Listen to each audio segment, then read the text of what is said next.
তো আপনাদের চেয়ারম্যান সাহেব বা আরো যারা উচ্চ পর্যায়ের মানুষ এই গ্রামেরই ওখানে গিয়ে দেখছে আমাদের পাড়ার ছেলেটা, ব্যাপারটা কি।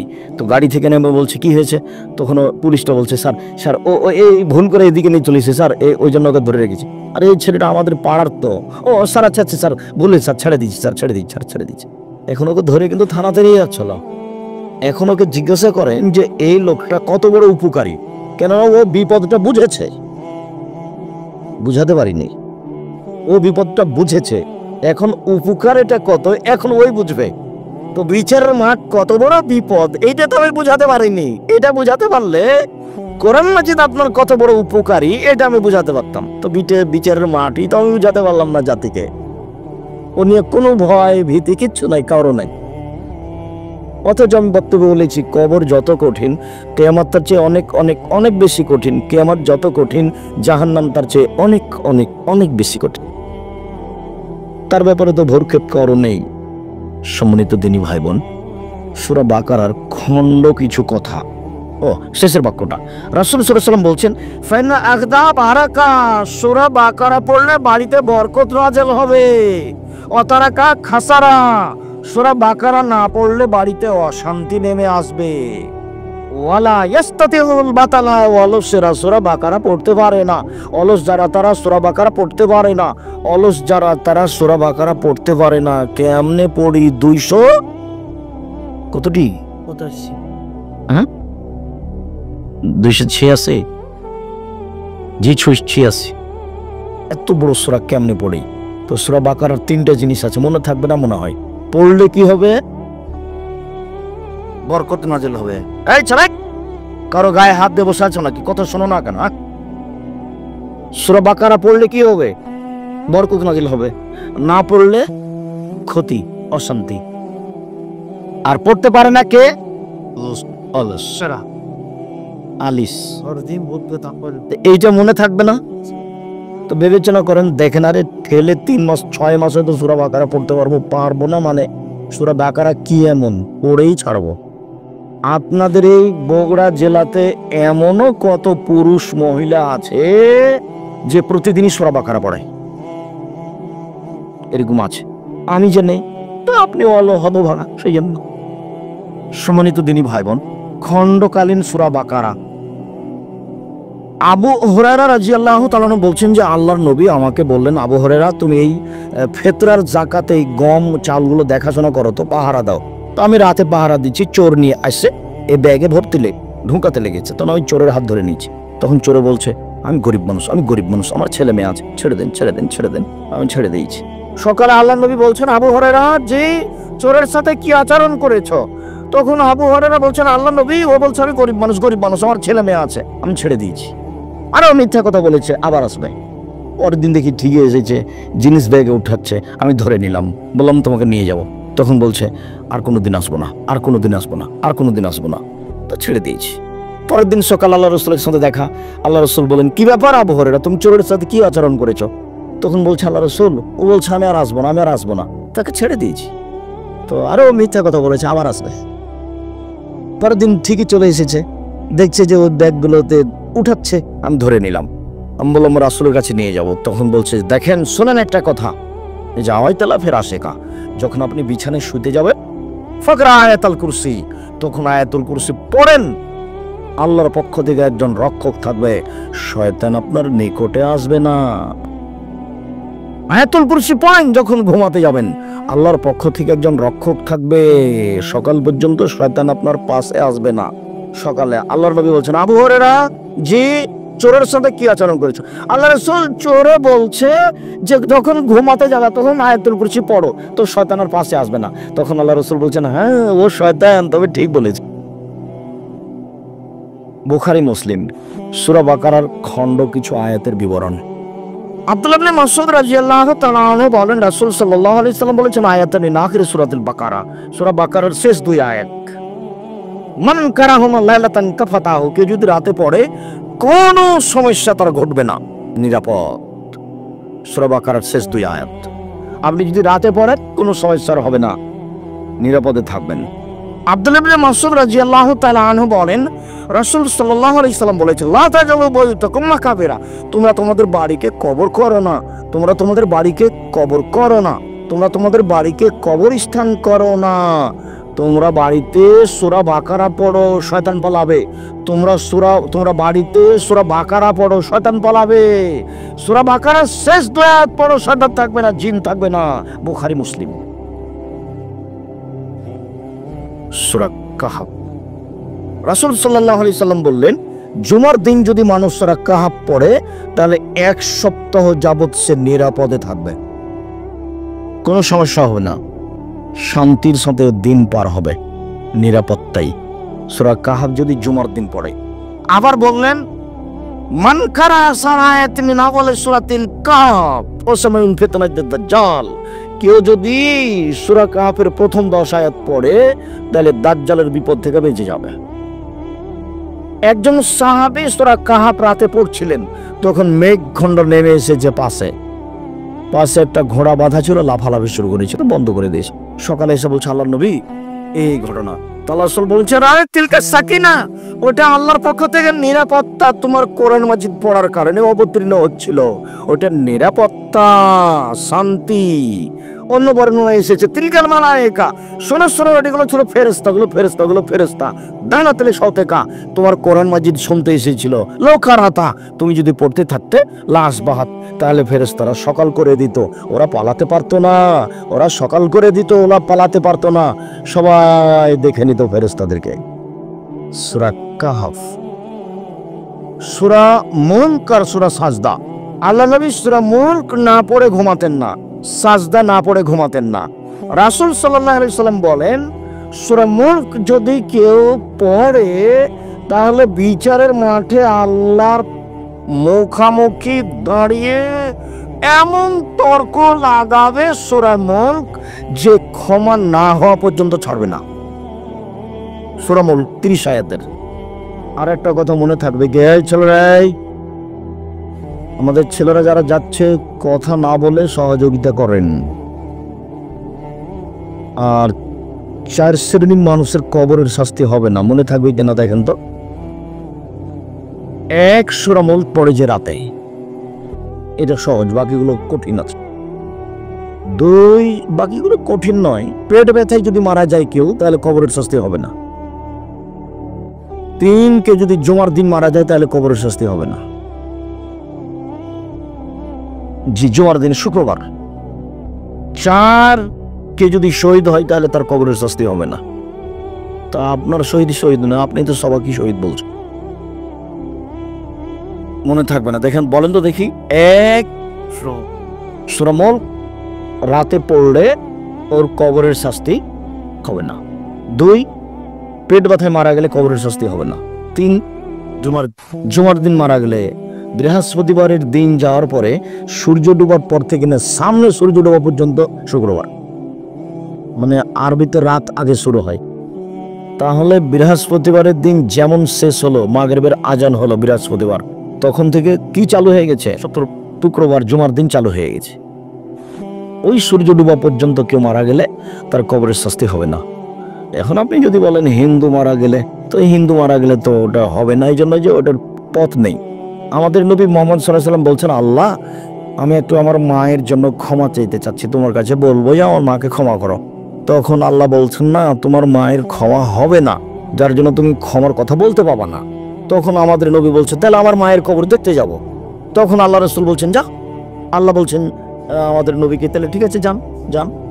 আল্লাহর নবী মায়ের কবর দেখতে যাওয়ার অনুমতি পেয়েছেন, কিন্তু ক্ষমা চাওয়ার অনুমতি পাননি। ক্ষমা চাইতেই পারবেন না, এই কথা বলতে পারবেন না আল্লাহর নবী যে আমার মাকে ক্ষমা করো। কেন? সুযোগই হয়নি। চাঁপাইনবাবগঞ্জের ভাষাতে জয়ী তো পেল না, একটু সুযোগ ধরার জয়ী পায়নি, সুযোগ পায়নি। মানে ওর মতো লা ইলাহা ইল্লাল্লাহ বলেনি। লা ইলাহা ইল্লাল্লাহ বললে কিছু বলার সুযোগ পাইতো, যে আল্লাহ যখন লা ইলাহা ইল্লাল্লাহ বলেছে পাপ হয়েছে তুমি মাফ করো, তখন বলার সুযোগ কোনখান দিয়ে শুরু হয়? কোন পথ দিয়ে? লা ইলাহা ইল্লাল্লাহ দিয়ে। বুঝানো গেল না মনে হয়? লা ইলাহা ইল্লাল্লাহ বলে থাকলে তার ব্যাপারে কিছু বলার পথ হবে, তো লা ইলাহা ইল্লাল্লাহ বলেইনি, তো পথ হবে কি দিয়ে? তাহলে জুমার দিন যদি যারা লা ইলাহা ইল্লাল্লাহ বলেছে এদের যদি কোনো পাপ থাকে আল্লাহ ওটা মুছে দিয়ে তাকে জান্নাতে দিবেন, 4 শ্রেণীর মানুষের। এইবার সূরা ইখলাস, রাসূল সাল্লাল্লাহু আলাইহি ওয়াসাল্লাম বলছেন যে তোমরা রাতে কোরআনের 3 ভাগের 1 ভাগ পড়তে সক্ষম। তখন সাহাবীগণ বলছেন কে পারবে 3 ভাগের 1 ভাগ, 10 পারা। তখন আল্লাহ রাসূল বলছেন আরে শোনো, ইন্না সূরাতুল ইখলাস তাদারসুল কোরআনে, সূরা ইখলাস হচ্ছে কোরআনের 3 ভাগের 1 ভাগ। 3 বার সূরা ইখলাস পড়ো, কোরআন মাজিদ একবার পড়ার সমান নেকি হবে। পড়ে ব্যাগ ভর্তি করে দেন, প্রচুর নেকি উপার্জন করেন। আপনি পড়েন না কেন? যখন তখন পড়েন। বাড়িতে যে বসেছেন সূরা ইখলাস 3 বার পড়েন, এক খতম করেন। সূরা হাসরের 3 আয়াত পড়লে কিছুই হবে না। কি হবে? অক্ষর প্রতি 10 নেকি হবে। তো মাঝিরা মসজিদে পড়ছে যে সবাই মিলে চিল্লাচিল্লি করে, সবাই যে বেদাতি সেজন্য পড়ছে। ওরা তার ধর্ম কর্ম মানার প্রয়োজন নাই, কোন বইকে লিখেছে সে নিয়ে চলছে। তারা কি ধর্মের দাম দেয়? ধর্মের দাম দিলে সূরা ইখলাস 3 বার পড়তো, একবার কোরআন মাজিদ পড়ার সমান নেকি হয়ে যেত। সহিহ হাদিস। একজন ইমাম নির্ধারণ করেছেন একজন যোদ্ধাদের সাথে, তো ওই ইমাম সবসময় খালি কিরাতের শেষে সূরা ইখলাস পড়ে, কিরাতের শেষে সূরা ইখলাস পড়ে, নামাজে কিরাতের শেষে সূরা ইখলাস পড়ে। তো মুসল্লিরা আল্লাহ নবীকে অভিযোগ দিল আমাদের ইমাম খালি সূরা ইখলাস পড়ে, খালি শেষ ইখলাস পড়ে। তখন আল্লাহ রাসূল বলছেন ওকেই তোমরা জিজ্ঞাসা করো না কেন পড়ে। তো সবাই মিলে বলছে আপনি কেন পড়েন? আরে শোনো, সূরা ইখলাস হচ্ছে রহমানের গুণাবলী, আল্লাহর গুণাবলী দিয়ে সূরা ইখলাস পরিপূর্ণ, আমি পড়তে ভালোবাসি। তখন আল্লাহ রাসূল বলছেন ওকে বলে দাও আল্লাহ তাকে ভালোবাসে। আবার বলছেন ওকে বলে দাও যে সূরা ইখলাস ভালোবাসে আল্লাহ তাকে জান্নাতে দিয়ে দিবেন। আয়েশা রাদিয়াল্লাহু তাআলা আনহা বলেন আল্লাহর নবী যখন ঘুমাতে যেতেন তখন এই হাত দুটো জমা করতেন, জমা করে ইখলাস, ফালাক, নাস পড়ার পরে হাত মুছে নিতেন। এফআলু যালিকা সালাসা মারাতিন, এরকম 3 বার করতেন, ইখলাস, ফালাক, নাস। এভাবে 3 বার করতেন, ইখলাস, ফালাক, নাস, এভাবে 3 বার করতেন। আয়েশা রাদিয়াল্লাহু তাআলা আনহা বলেন একবার রাদিয়াল্লাহু বলেন আমরা একবার সফরে ছিলাম, হঠাৎ করে খুব অন্ধকার, বাতাস আসলো, আল্লাহ রাসূলকে খুঁজছিলাম, হঠাৎ করে পেয়ে গেলাম ওখানে আল্লাহ রাসূলকে। তখন আল্লাহ রাসূল বলছেন ইকরা পড়ো। আমি বললাম মা ইকরা কি পড়বো? তিনি বলছেন ইকরা পড়ো। আমি বললাম মা ইকরা কি পড়বো? তখন বলছেন ইকরা পড়ো সূরা ইখলাস, সূরা ফালাক, সূরা নাস, ইয়াকফিকা মিন কুল্লি শাইইন, পৃথিবীর যে কোনো সমস্যার জন্য যথেষ্ট হবে। যে কোনো সমস্যা, বাঘ ধরতে পারবে না, সাপ ধরতে পারবে না, শত্রু ধরতে পারবে না, কোনো কিছু তোমাকে ধরতে পারবে না, তুমি সব বিপদ থেকে বেঁচে যাওয়া যে কোনো সমস্যা ইখলাস, ফালাক, নাস পড়ো। একবার আমিও রাসূলের সাথে হাঁটছিলাম বড় পাথর এবং কোচাদহর মধ্যে। ওখানে কিন্তু বড় পাথর আর কোচাদহ নেই, ওখানে আছে জহফা আর বাওয়াত, এর মাঝে হাঁটছিলাম, আল্লাহ রাসূলের সাথে আছি।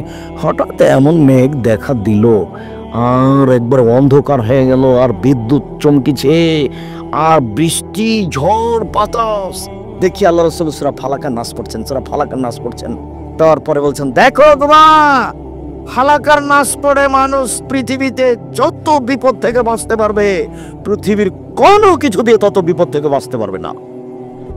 সূরা বাকারা পড়েও বিপদ থেকে বাঁচতে পারবে না, সূরা ফালাক আর নাস পড়ে যে বিপদ থেকে বাঁচতে পারবে। সূরা ফালাক এবং নাস বিপদ, ঝামেলা, সমস্যার জন্য সবচেয়ে বড় অস্ত্র। খারাপ লাগছে একটু, রাস্তায় হাঁটছেন, শরীরটা খারাপ লাগছে, পড়েন। রাস্তায় একটু ভয় লাগছে, পড়েন। জিন ধরে নাকি, পড়েন। শরীর একটু জ্বর ব্যথা, পড়েন। যে কোনো সমস্যা পড়েন। কেউ পড়ে না, কেউ বুঝেও না। এই কারণে আমি অনুরোধ করছি, আমি আলোচনার শেষে চলে এসে যেটা আমি বলছি আপনাকে, সেটা হলো এই যে আমি একজন সাধারণ খাদের নিঃস্ব মানুষ, আমার মনে বড় স্বাদ এদেশের মাটিতে আমি উন্নত মানের প্রতিষ্ঠান গড়বই ইনশাল্লাহ। আমার মনে বড় স্বাদ যেখানে ছেলেরা বাংলা, ইংরেজি, আরবি উন্নত মানের শিক্ষা অর্জন করে জাতির অন্যায়ের বিরুদ্ধে লড়বে মুখে কলমে মিডিয়ায়। তার একটা মাধ্যম হলো মাসিক আল ইতেসাম পত্রিকা, এটা হলো কলম, আর মুখে বলছি। আর মিডিয়া হচ্ছে আপাতত আল ইতেসাম টিভি অনলাইন। এই ইতেসাম টিভিতে মিডিয়া দেখুন, আর মুখে বক্তব্য তো চলছেই। আর কলমে হচ্ছে মাসিকা ইতেশাম পত্রিকা 50টি ফতোয়া আছে, 10 জন মুফতিতে লেখা হয়। মাসিকা ইতেশাম পত্রিকার মুফতি হলো 10 জন। এই পত্রিকাটার পিছনে প্রতি মাসে 1.5 লক্ষ টাকা ভর্তুকি দেয় জামিয়া সালাফিয়া, প্রতি মাসে, শুধু এই পত্রিকাটা সমাজে চালু রাখতে গিয়ে। আর আপনার কাছে 20 টাকা অনেক ভারী। আপনি মাসিকা ইতেশাম পত্রিকা পড়বেন, আজকে সবাই নিয়ে যাবেন অন্যান্য বই সহ। আর আব্দুল্লাহর মিন্নাতুল বারী আছে কিনা দেখবেন, এটা জাতির জন্য, পৃথিবীর বাঙালির জন্য বিশাল উপহার। মিন্নাতুল বারী আব্দুল্লাহর জন্য যেমন দোয়া করবেন আব্দুর রহমান, তেমনিভাবে তার লেখা বই পুস্তক পড়বেন, শিক্ষাপরণ জাহেলিয়াত দেখবেন। শেষে যেটা আমার জরুরি কথা, সেটা হলো এই যে বালিয়াদিঘি কওমি মাদ্রাসাকে মূল্যায়ন করতে হবে। এটা আমার আন্তরিক জোরালো অনুরোধ। সবাই তো দিয়েছেন সন্ধ্যা থেকে, যাওয়ার সময়তেও কিছু পকেটে থাকলে 10 টাকা, 20 টাকা, 50 টাকা না দিয়ে চলে যাবেন না, দিয়ে যাবেন। আর বইগুলি কোথায় আছে সব নিয়ে যাবেন। বেশি যদি টাকা না থাকে 20টা, কারো কাছে কর্জ নিয়ে একটা মাসিকা ইতেশাম পত্রিকা নিয়ে যাবেন। এছাড়া কে বড় লাভবান, কে বড় ক্ষতিগ্রস্ত, আদর্শ পরিবারটা নতুন লেখা হয়েছে নতুনভাবে। আদর্শ পরিবার অন্তত 10 বার পড়তে হবে, 10 বার। একটা বই 10 বার পড়তে হবে, তারপরে কোনো কথা। সকল দিনই ভাই বোনকে এই মাদ্রাসাকে যথাযথ মূল্যায়ন করার অনুরোধ রেখে, যাওয়ার সময় 5-10 টাকা দিয়ে যাওয়ার অনুরোধ রেখে, বইগুলি স্টেজ থেকে সংগ্রহ করার অনুরোধ রেখে আজকের মতো আপাতত কথা শেষ করলাম। ঋতুবতী মহিলা কি মসজিদে প্রবেশ করতে পারবে? ঋতুবতী মহিলারা মসজিদে প্রবেশ করতে পারবে, কোনো সমস্যা নেই। যাওয়ার সময় বইগুলি নিয়ে যাবেন, আগে আমার সামনে দিয়ে ঘুরে যাবেন, 10 টাকা 20 টাকা যেটাই হোক। আর পত্রিকাগুলো নিয়ে যাবেন, আর সব বই নেন। আব্দুল্লাহর বইটা দেখেন, আমরা হাদিস মানতে বাধ্য, মিন্নাতুল বারী, অন্যান্য বই যেমন দুয়ার বইটা দেখেন, নতুনভাবে লেখা আছে, 42টা সহিহ হাদিস আছে হাত তুলে দোয়া করার। আর যাওয়ার সময় 10 টাকা 20 টাকা 50 টাকা 500 টাকা যেটাই হোক, খালি কেউ যাবেন না। বছরে একদিন আপনাদের প্রোগ্রাম, আপনাদেরই প্রতিষ্ঠান। আমি দূর থেকে এসে আপনাদেরকে অনুরোধ করি মাত্র, আমি ছোটবেলা থেকে আপনার বক্তব্য শুনছি, কিন্তু জিহাদ বিষয়ে আলোচনা কেন হয় না? জিহাদ বিষয়ে আলোচনা আছে, তুমি জানো না সেজন্য বলছো। আর তোমার নেতাকে আমি 3 যুগ পড়াতে চাইছি, তোমার নেতাকে কাল থেকে আমার কাছে পড়তে পাঠিয়ে দাও। এইটা যে লিখেছ, তোমার নেতাকে আমি এই মাটিতেই বলছি 10 বছর থেকে, তোমার নেতাকে আমি 3 যুগ পড়াবো ইনশাল্লাহ। মসজিদের আওতাভুক্ত কোনো মুসাল্লি মারা গেলে মসজিদের মাইকে মৃত্যুর সংবাদ প্রচার করা যাবে না। সবাই সহযোগিতা করবেন আমার দিনী ভাই বোন। টাকা 10টা পকেটে হাতে করে নিয়ে যে কি করবেন, বাড়িতে যেতে যেতে খরচ হয়ে যাবে। যেটাই হোক সহযোগিতা করে যান।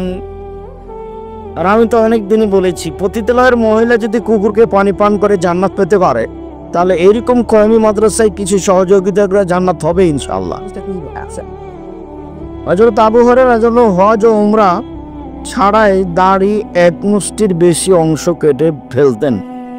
আবু হুরায়রা নয়, আব্দুল্লাহ ইবনে উমর। তোমার লেখা ভুল হয়ে গেছে। শুধু হজ সফরে কাটতেন, হজ সফরে আব্দুল্লাহ ইবনে উমর।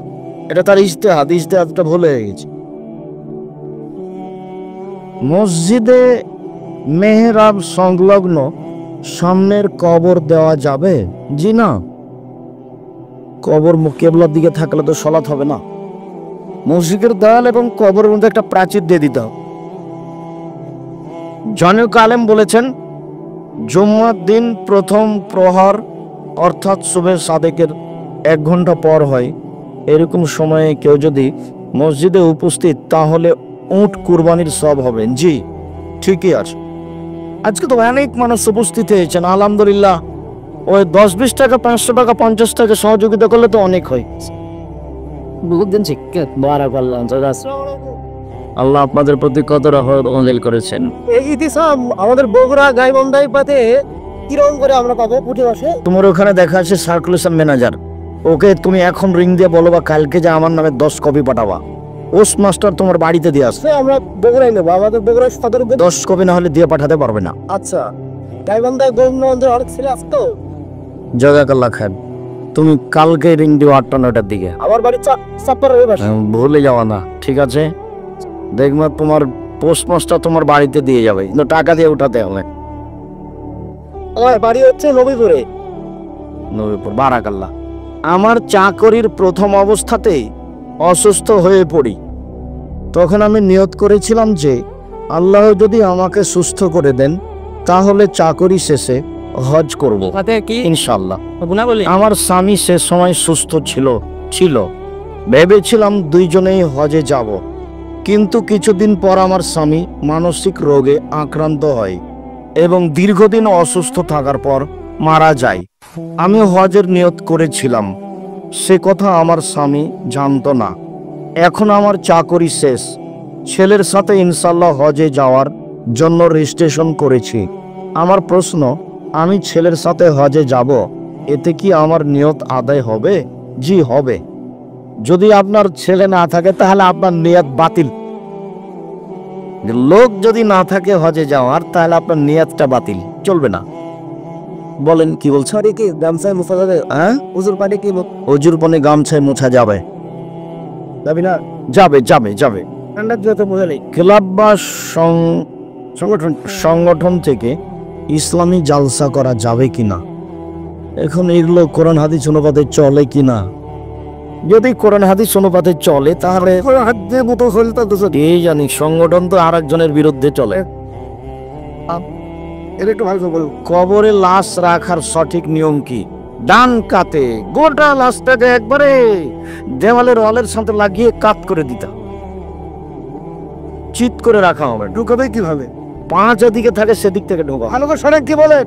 দক্ষিণ দিক থেকে লাশটাকে ঢোকাবে, পা যেদিকে থাকে দক্ষিণ দিক থেকে। বক্তব্য বলা আছে, ভিতরে ভিতরে ঢুকে দেবে। জি জি। তাহলে আগে মাথাটা নামাবে, তাহলে পা হবে দক্ষিণ দিকে। বিড়ি সিগারেট খেলে সালাত কবুল হবে কি? হবে না, এটা হারাম খাদ্য। আমার 4 জন ছেলে মেয়ে, আমি সমান চোখে দেখতে পারি না, আমি হয়ে যাব হজ হবে নাকি? যাব তো হজে আমি হজে যাব, হতে যাবো। হজ কবুল হবে কিনা? জি না, হবে না। সমান চোখে দেখা বলতে জমি জায়গা কম বেশি করিয়েন না, অর্থ সম্পদ। আপনি এত বড় দোষ উল্লেখ করছেন আমাদের সামনে। না, ছেলে মেয়ে সবাইকে সমান চোখে দেখার চেষ্টা করেন।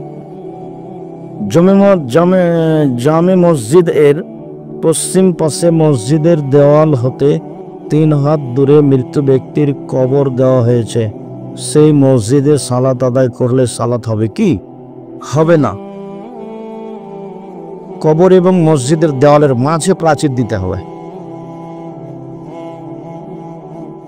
দান করা ভুলবেন না, টাকা বাড়িতে নিয়ে যাওয়া হবে না। এমনি তো আশাটাই হয়েছে ভুল। আমি কত বলছি ঈদের মাঠে, কত বলছি সম্মেলনে, এমনি আসবেন কেন?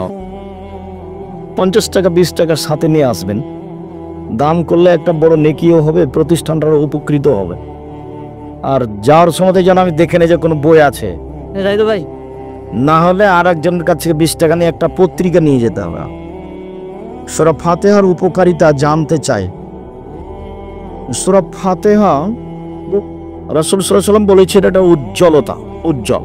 সূরা ফাতিহা পড়ে ফোঁক দিলে বিষ নেমে যাবে, সাপের বিষ। সূরা ফাতিহার যে কোনো একটা অক্ষর পড়লে যা চাইবে তাই দেওয়া হবে। ওটা বুখারী মুসলিমের হাদিস। সূরা বাকারার শেষ 2 আয়াত আর সূরা ফাতিহা দুটাকে একসাথে বলা হয়েছে। জান্নাতুল বাকিতে দাফন হলে কি কবরের শাস্তি মাফ হবে? জি না, পৃথিবীর কোথাও কবর হলে কবরের শাস্তি মাফ হবে না। আচ্ছা আচ্ছা আচ্ছা। মুই কই যখন ঈমান ছিল না, জনৈক মহিলার সাথে বিবাহ করব বলে জেনায় লিপ্ত হয়েছিলাম, কিন্তু বর্তমানে আমার পিতামাতা ওই মহিলার সাথে বিবাহ করাতে একেবারেই রাজি নয়। ইসলামের দৃষ্টিতে এখন আমার করণীয় কি? তোমাকে এই মেয়েকে বিবাহ করতে হবে, তুমি বাধ্য। ঠিক। তোমার বাপকে বলে একে বিবাহ করো। লাগবে উপরের শিক্ষক, উপরে যারা করেন ভালো পড়ান। বর্তমান রাবেয়া বসারি নামে একজন মহিলা বিভিন্ন মাহফিলে মাইকে দিয়ে বক্তব্য করছে দিচ্ছে। রাবিয়া হোক আর বাসারি হোক, যে হোক, মহিলাদের মাইকে বক্তব্য দেওয়া হারাম। সারা বগুড়ায় যেন ও পা দিতে না পারে, বেহায়া মহিলা। ওর স্বামী নাই সেই জন্য আছে, বা ওর বাপ নাই সেই জন্য। শয়তানি করার জায়গা পায় না। এখানে আসছে। আপনাদের এলাকায় যেন ও ঢুকতে না পারে। আল্লাহ এবং রাসূল সাল্লাল্লাহু আলাইহি সাল্লামের জন্য আপনাকে অনেক ভালোবাসে। আপনার নামে কেউ কিছু বললে মেনে নিতে পারি নাই না। আপনি একটা দোয়া শিখিয়ে দেন যাতে আমি রাগ নিয়ন্ত্রণ করতে পারি। রাগটা হলে আউযুবিল্লাহি মিনাশ শাইতানির রাজিম বলবা। আউযুবিল্লাহি মিনাশ শাইতানির রাজিম, ঠান্ডা হয়ে যাও। এটাই দোয়া। তুমি তাওজিহুল কোরআন আউযুবিল্লাহর আলোচনাটা